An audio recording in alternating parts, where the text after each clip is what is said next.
आप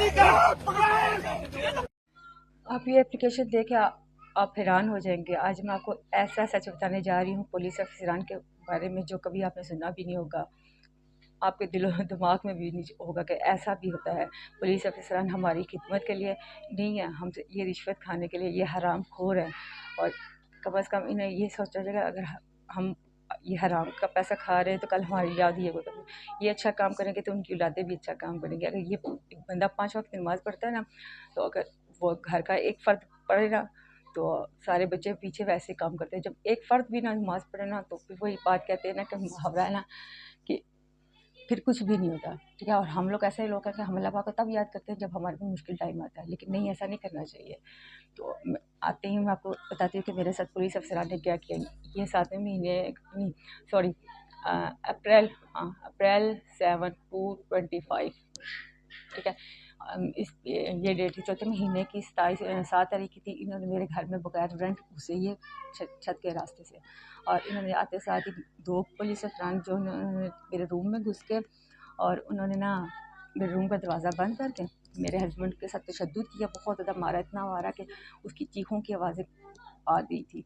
और दूसरे रूम में 11 ऑफिसर थे जो मेरे दूसरे रूम में उन्होंने मेरे जहेज़ का सामान निकाल के लेके गए थे। और रिश्वत ऐसे चोर की, यहाँ से न्यूटन थाने डबल रोड में मेरा हस्बैंड रहता है, और ऐसे न्यूटन थाना ये कमर्शियल मार्केट वाला।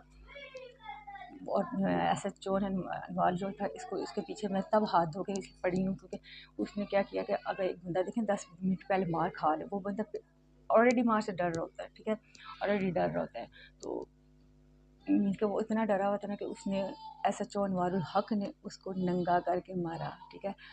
इसकी कमीज़ भी उतरवा दी, शलवार उतार के उसको मारा। फिर 4 दिन उसका उसने रिमांड लिया। रिमांड चारपाई के साथ इन्होंने बांध के उसको इतना मारा कि हमें कुछ नहीं। फिर इन्होंने रिश्वत ली मेरे ससुराल वालों से 1.5 लाख रुपया, ठीक है। इन्होंने वो रिश्वत ली, लेकिन मेरी ये वीडियो जो भी देख रहे हैं, मैं उसको कहूँगी ज़रा गौर से सुनना कि किसी टाइम आपके साथ भी ऐसा होता है, तो अपने दिमाग में ये चीज़ ज़रूर रखें, कभी रिश्वत ना दें। अगर रिश्वत ये आपसे मांगते हैं ना, तो 1787 पर कॉल चला दें, ठीक है। वही नवाज कर जाए, अपने हक के लिए लड़े।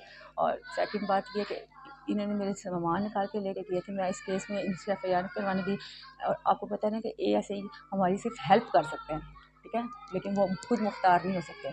और जो SI था वो इंचार्ज होता है थाने का, ठीक है। वो अगर SHO मौजूद नहीं है तो SI एप्लीकेशन काट सकता है, ठीक है। और अगर SHO नहीं काटता फिर DSP के पास जाता है। मैं तो DSP के पास भी गई हूँ, SSP के पास भी गई हूँ, हर जगह गई हूँ। मुझे यही सुनने को मिला कि हमने नहीं उठाया। जब मैंने इनको प्रूफ देना शुरू कर दिया, इन्हें बोला, मैंने कहा मेरी एप्लीकेशन तो काटें ना, हाँ एप्लीकेशन काटें, ये अपने खिलाफ एप्लीकेशन नहीं काटते। और जब मैं जाती थाने में तो मुझे ये कहते थे, बीबी हमें याद नहीं रहना। मैंने भी मेरे मुँह पे कहा था, मैंने कहा घर जाने का रास्ता आपको याद रहता है, बीवियों के पास जाना आपको याद रहता है, सिर्फ मेरा काम आपको याद नहीं रहता। तो कहते हैं कि हमें नहीं अच्छा लगता कि आप दिल्ली थाने में हमारी माँ बेटी हैं। मैंने कहा अच्छा, मेरा आना सिर्फ आपको अच्छा नहीं है, बाकी जो लड़कियाँ आती हैं उनको तो बड़े दूर से देखते हैं। तो मैंने कहा थोड़ी देर इधर मेरी जगह आप खड़े होकर देखे थे। मैं कहा बिना बाप की जो बेटी होती है ना, मैंने कहा जो ठोकरों से पली होती है ना, मैं कहा उसकी ज़िंदगी सख्त इम्तिहान लेती है जो माँ बाप को लाड ली। और मैं वाकई अपने माँ बाप की लाड ली थी, ठीक है। और उतनी जुल्म हुई, लेकिन मैंने हार नहीं मानी, मैंने अपने को स्ट्रॉन्ग किया है, मैंने स्ट्रॉन्ग किया सिर्फ अपनी औलाद के लिए। मैं इस ज़माने को बताना चाहती हूँ, और मैं ऐसी बहनों की सपोर्ट करती हूँ जो बहन हक के लिए लड़ रही नहीं होती, हमेशा मर्दों के हाथों से दब रही होती हैं, ठीक है। मैं उन बहनों में से अपने साथ मैं चलने के लिए जिस जगह उनको मेरा साथ की ज़रूरत है, तो मैं अपना कॉन्टैक्ट नंबर दूँगी, मेरे से के साथ चलूँगी, लेकिन जो अनवारुल हक को ले जाए, इसलिए मैंने ये कदम उठाया। और मैं सोशल मीडिया और अब ये जो फेस इंस्टा पर, यूट्यूब पे, हर जगह मैं वायरल करूँगी।